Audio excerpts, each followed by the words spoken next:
चाबी और हथौड़ा। इस कहानी में एक पिताजी अपने बेटे को चाबी और हथौड़े का उदाहरण देकर वास्तविक जीवन की सच्चाई के बारे में समझाते हैं।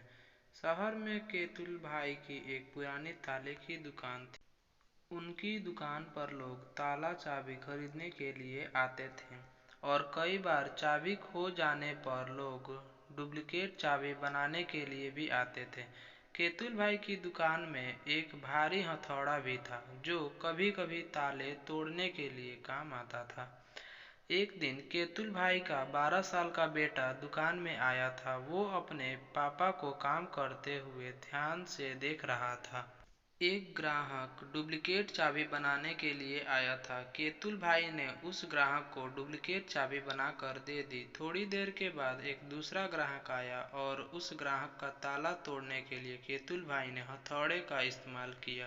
केतुल भाई का बेटा ये सब ध्यान से देख रहा था। उसने अपने पापा से पूछा कि पापा, आखिर इन छोटी छोटी चाबियों में कौन सी खूबी है जो इतने मजबूत ताले को भी बड़े आसानी से खोल देती है, जबकि हथौड़े को वही ताला खोलने के लिए प्रहार करना पड़ता है। केतुल भाई ने उसे समझाया कि बेटा, हथौड़ा ताला खोलने के लिए अपने बल का उपयोग करता है, ताले पर प्रहार करता है, ताले पर जोर जबरदस्ती करता है।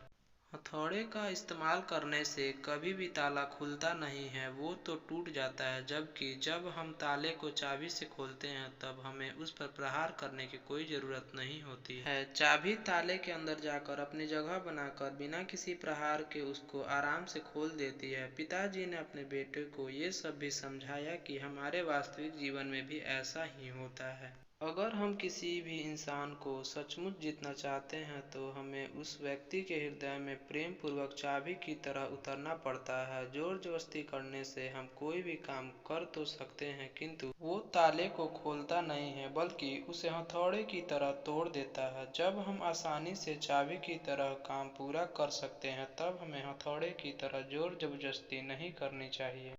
जो चीज़ बल से प्राप्त की जा सकती है उसे प्रेम से भी प्राप्त किया जा सकता है, किंतु जो चीज़ प्रेम से प्राप्त की जा सकती है उसे बल से नहीं प्राप्त किया जा सकता। अगर आपको हमारी स्टोरी अच्छी लगी हो तो अपने दोस्तों के साथ भी शेयर कीजिए और कमेंट में ज़रूर बताइए कैसी लगी हमारी स्टोरी। चैनल को लाइक और सब्सक्राइब करना ना भूलें।